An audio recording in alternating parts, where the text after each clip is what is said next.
गुरुर्ब्रह्मा गुरुर्विष्णु गुरुर्देव महेश्वर गुरुरेव परं ब्रह्म तस्मै श्री गुरवे नमः।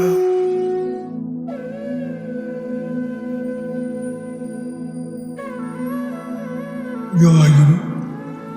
পরম করুণাময় গুরুদেবের নামে বেদান্ত পাঠশালার পাঠ শুরু করছি। আজ যোগী কথামৃত থেকে পাঠ করে শোনাচ্ছি। বিষয় দুই দেহধারী সাধু, তৃতীয় পর্ব। পিতাকে একদিন জিজ্ঞাসা করলাম, আচ্ছা বাবা, আমি যদি বিনা জবরদস্তিতে বাড়ি ফেরার কথা দিই তাহলে কি একবার কাশী বেরিয়ে আসতে পারি? পিতা অবশ্য আমার দেশ ভ্রমণের আকাঙ্ক্ষাকে কখনো বাধা দিতেন না। ছোটবেলা থেকেই তিনি আমায় নানা শহর, তীর্থস্থান প্রভৃতি স্থানে বেড়াইতে যাইবার অনুমতি দিতেন। প্রায় 2-4 জন বন্ধুও আমার সঙ্গে যেত। পিতারই দেওয়া প্রথম শ্রেণীর রেল পাশে আমরা আরামে বেড়াতাম। পিতা রেলের একজন উচ্চপদস্থ কর্মচারী হওয়াতে আমাদের পরিবারের ভ্রমণ বিলাসীদের খুবই সুবিধা হয়েছিল। পিতা আমার অনুরোধ যথোচিত বিবেচনা করে দেখবেন বলে অঙ্গীকার করলেন। তার পরদিন তিনি আমাকে ডেকে বেরেলি থেকে কাশী যাতায়াতের একখানি পাস, কিছু টাকা আর 2খানি চিঠি দিয়ে বললেন, কাশীতে গিয়ে আমার বন্ধু কেদারনাথ বাবুকে একটি কাজের কথা বলতে হবে। দুর্ভাগ্যক্রমে আমি তার ঠিকানাটা হারিয়ে ফেলেছি, কিন্তু আমার মনে হয় আমাদের 2 জনেরই বন্ধু স্বামী প্রণবানন্দের মারফতে তুমি এই চিঠিখানা তার কাছে পৌঁছে দিতে পারবে। স্বামীজি আমার গুরু ভাই খুব উচ্চকোটির আধ্যাত্মিক অবস্থা লাভ করেছেন, তার সঙ্গ লাভ করে তোমার উপকারই হবে। আর এই দ্বিতীয় চিঠিখানি হচ্ছে তোমার পরিচয়পত্র। তারপর পিতা একটু হাসি হাসি চোখে বললেন, কিন্তু মনে থাকে যেন বাড়ি থেকে তোমার আর পালানো চলবে না, বুঝলে? 12 বছর বয়সে প্রবল উৎসাহ নিয়ে আমি বেরিয়ে পড়লাম। যদিও কোনো কালে আমার নতুন দৃশ্য, নতুন মুখ দেখবার আনন্দ উৎসাহ কিছুমাত্র হ্রাস পায়নি। বেনারসে পৌঁছে আমি স্বামীজির বাড়ির দিকে অগ্রসর হলাম। সামনের দরজা খোলাই ছিল। সেখানে দিয়ে তেতলার একটি লম্বা হল ঘরে প্রবেশ করলাম। দেখলাম কিঞ্চিৎ স্থূলকায় কোটিবাস পরিহিত স্বামীজি ঈষদুচ্চ এক চৌকির উপর পদ্মাসনে উপবিষ্ট। তার মস্তক আর বলিরেখাহীন মুখমণ্ডল বেশ পরিষ্কারভাবে কামানো। দিব্য হাসি তার উষ্ঠপ্রান্তে খেলা করছে। আবার অনধিকার প্রবেশের সংকোচ দূর করবার জন্যে তিনি চিরপরিচিতের মতো আমায় আদর অভ্যর্থনা করে বললেন, বাবা আনন্দ। শিশুসুলভ স্বরে তার আন্তরিক স্নেহ সম্ভাষণ। নতজানু হয়ে তার পদস্পর্শ করে প্রণামান্তে জিজ্ঞাসা করলাম, আপনি কি স্বামী প্রণবানন্দজি? তিনি মাথা নেড়ে বললেন, হ্যাঁ। তারপর পকেট থেকে পিতার চিঠিখানি বার করবার পূর্বেই তিনি বললেন, তুমি তো ভগবতী বাবুর ছেলে। অত্যন্ত আশ্চর্য হয়ে তাকে আমার পরিচয়পত্রটি দিলাম, যদিও তা তখন একেবারে নিরর্থক বলে বোধ হচ্ছিল। স্বামীজি তার অতীন্দ্রিয় দর্শন শক্তির সাহায্যে আমাকে পুনরায় আশ্চর্যান্বিত করে বললেন, দাঁড়াও, কেদারনাথ বাবুকে তোমার জন্য খুঁজে বার করছি। তারপর চিঠিখানার দিকে একটিবার মাত্র দৃষ্টিপাত করে পিতার বিষয়ে কয়েকবার প্রীতি ভরে উল্লেখ করে বললেন, জানো, এখন আমি 2টি পেনশন ভোগ করছি। একটি তোমার বাবার সুপারিশে, যার জন্য এককালে আমি রেল অফিসে চাকরি পেয়েছিলাম, আর এক বিশ্বেশ্বরের কৃপায়, যার জন্য আমি সচেতনে এই পার্থিব জীবনের সর্বকর্তব্য সকল ঠিকঠাকভাবে শেষ করতে পেরেছি। আমার কাছে তার এই উক্তি অত্যন্ত দুর্বোধ্য ঠেকল। জিজ্ঞাসা করলাম, আজ্ঞে, কীরকম পেনশন আপনি বিশ্বেশ্বরের কাছ থেকে পেয়ে থাকে? তিনি কি আপনার কোলে টাকার তোড়া ফেলে দেন? শুনে তিনি হেসে উঠলেন, বললেন, আমার পেনশন মানে সুগভীর শান্তি, আমার বহু বছরের গভীর ধ্যান সাধনার পুরস্কার। এখন আমার অর্থের প্রতি আর কোনো লালসা নেই।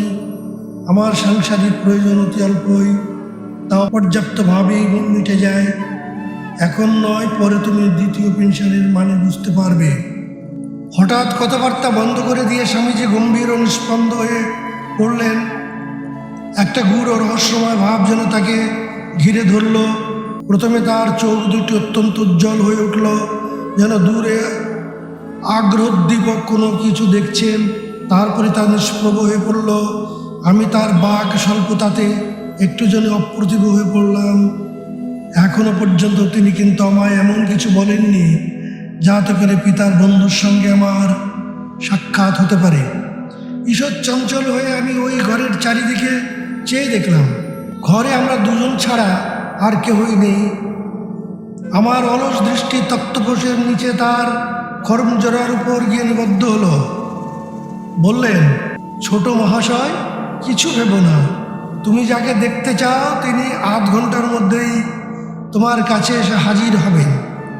যোগীবর আমার মনের কথা সব যেন পড়ে নিচ্ছিলেন, যদিও তা সে সময় বিশেষ কিছু কঠিন ছিল না। আবার তিনি এক দুর্ভিজ্ঞ নীরবতার মধ্যে মগ্ন হয়ে গেলেন।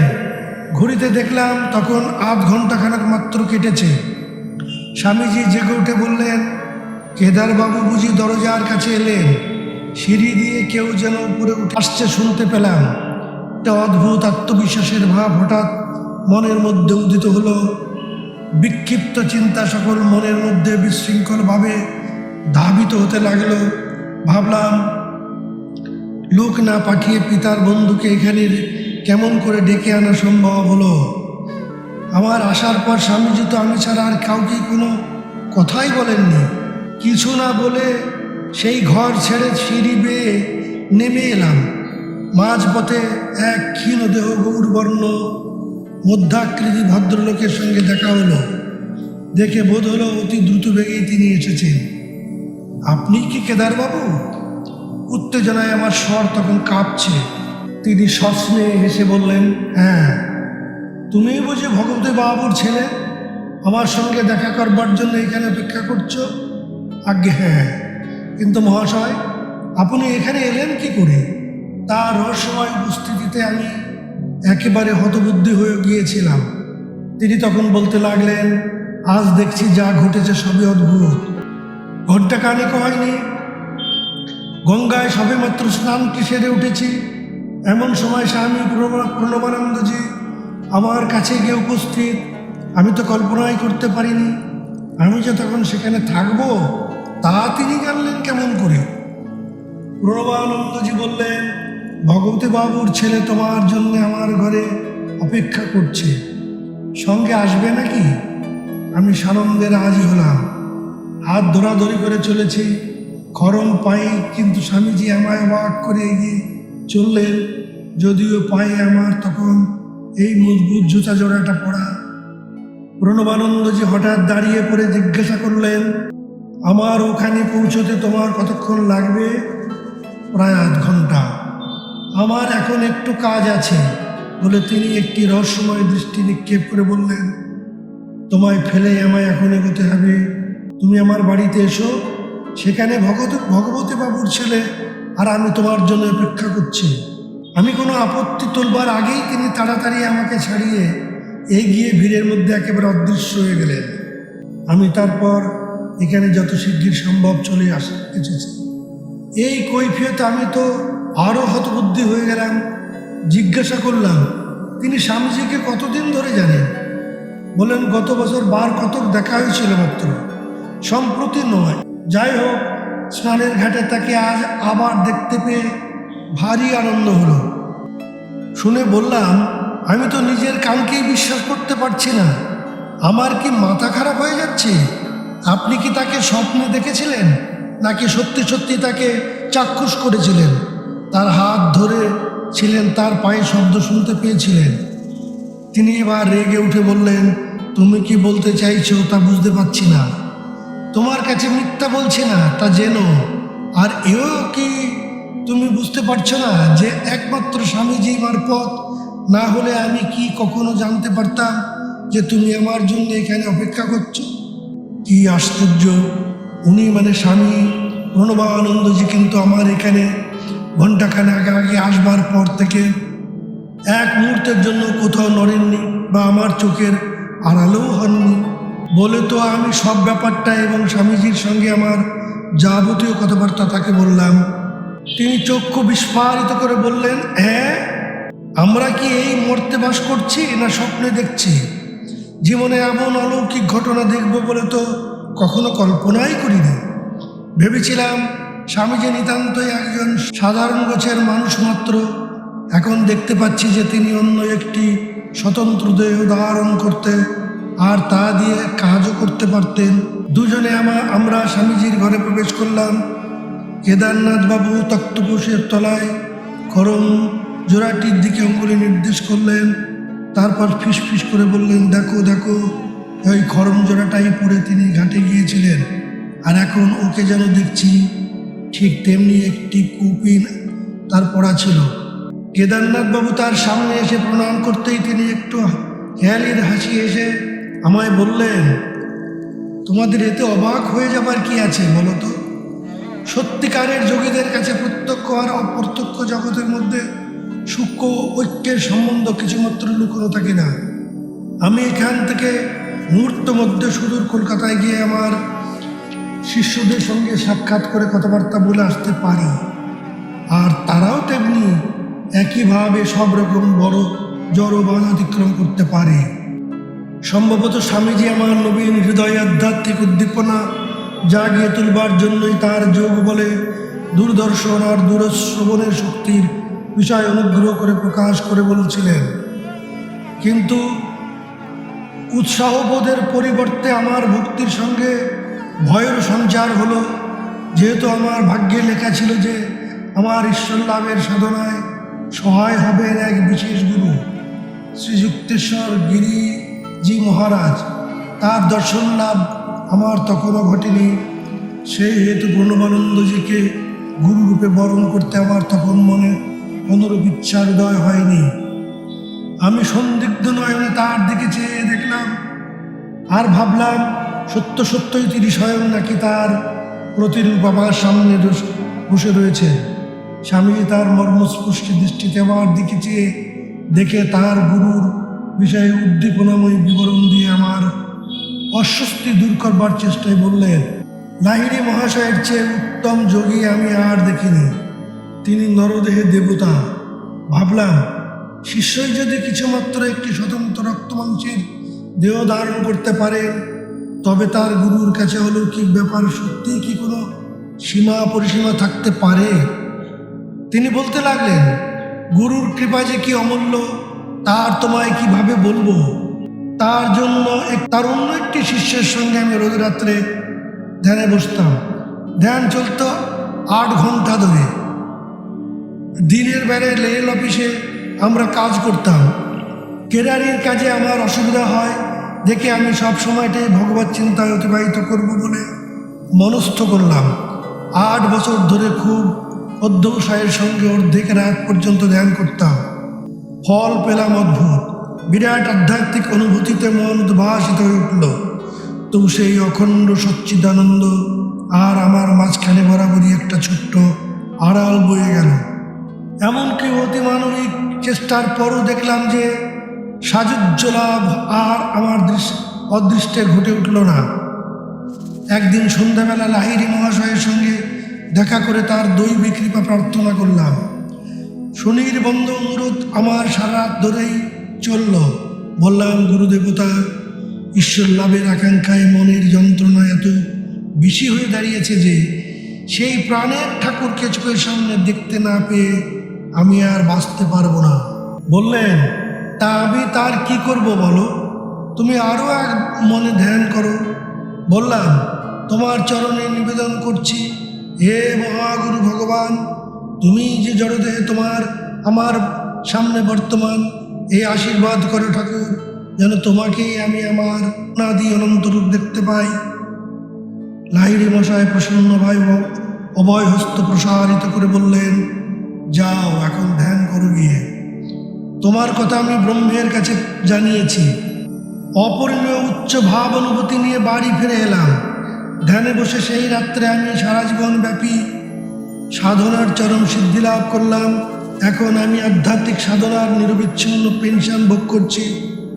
সেই থেকে পরমানন্দ জগৎ স্বামী আমার চোখের আড়ালে আর কোনো মায়ার আবরণে লুকিয়ে রইলেন না। প্রণবানন্দজির বদনমণ্ডল স্বর্গীয় দীপ্তিতে উদ্ভাসিত হয়ে উঠল। এক ভিন্ন জগতের শান্তি আমার অন্তর প্রবেশ করল। সব ভয় দূর হয়ে গেল। প্রণবানন্দজি আর একটি গোপন কথা ব্যক্ত করেছিলেন। সেটি হলো এই, মাস কতক পরে আমি লাহিড়ী মহাশয়ের কাছে গিয়ে তার অপরিসীম কৃপার কথা স্মরণ করে ধন্যবাদ দিতে গিয়েছিলাম। সে সময় তার কাছে অন্য একটি ব্যাপারে উল্লেখ করতে হলো। গুরুদেব, আমি যে আমার অফিসের কাজকর্ম করতে পারছি না, দয়া করে আমায় রেহাই দিন। ব্রহ্মানন্দ পানে মন সদাই বিভোর। তোমার অফিস থেকে পেনশন নাও। এত অল্প দিনের চাকরি, কি কারণ দেখাবো বলুন? যা মনে হয় তাই বলো। তারপর দিন একটা দরখাস্ত করে দিলাম। ডাক্তার আমার অসময়ে অবসর গ্রহণ করবার কারণ জিজ্ঞাসা করাতে বললাম। কাজ করতে করতে মেরুদণ্ডের ভিতর দিয়ে কেমন যেন একটা প্রচণ্ড টান উপর দিকে ঠেলে উঠছে বলে মনে হয়, আর সেটা সারা শরীরে ছড়িয়ে পড়ে আমায় একেবারে অকেজো করে দেয়। আমায় আর দ্বিতীয় প্রশ্ন না করে ডাক্তার খুব ভালোভাবে আমার জন্য পেনশনের সুপারিশ করে দিলেন, আর তা শিগগিরই পেয়ে গেলাম। আমি জানতাম লাহিড়ী মহাশয়ের দৈব ইচ্ছাতেই ডাক্তারের ভিতর আর তোমার পিতার প্রভৃতি উচ্চপদস্থ রেল কর্মচারীদের ভিতর দিয়ে কাজ করছিলেন। তারা সেই মহাগুরুর দৈব নির্দেশ শতপ্রবৃত্ত হয়ে পালন করে সেই প্রাণের ঠাকুরের সঙ্গে অখণ্ড মিলনানন্দ সম্ভোগের মাধ্যমে আমার জীবনে মুক্তি এনে দিলেন। এই অপূর্ব তত্ত্ব প্রকাশ করবার পর স্বামী প্রণবানন্দজি সুদীর্ঘকাল তুষ্ণী ভাব অবলম্বন করে বসে রইলেন। ভক্তি করে তার পাদস্পর্শ করে প্রণামান্তে বিদায় নেবার সময় তিনি আশীর্বাদ করে বললেন, তোমার জীবন ত্যাগ ও যোগমার্গ অবলম্বন করার জন্য তোমার বাবা আর তোমার সঙ্গে পরে আবার আমার দেখা হবে। অনেকদিন পরে তার দুটি ভবিষ্যৎবাণী সফল হয়েছিল। কেদারনাথ বাবু সন্ধ্যায় ঘনায়মান অন্ধকারে আমার পাশে পাশে চলতে লাগলেন। পিতার পত্রখানি তার হাতে দিতে তিনি সেটি রাস্তার আলোয় পড়ে তোমার বাবা প্রস্তাব করে পাঠিয়েছেন যে তাদের রেল কোম্পানি কলকাতার অফিসে আমি একটি পদ গ্রহণ করি। স্বামী প্রণবানন্দজি যেসব পেনশন ভোগ করছেন তার মধ্যে অন্তত একটা পেলেও তা কত না আরামের হতো বলতো। কিন্তু তার হবার নয়, সে অসম্ভব। আমি বেনারস ছেড়ে যেতে পারি না। হায় রে, আমার তো আর দুটো শরীর এখনো হয়নি। জয় গুরু।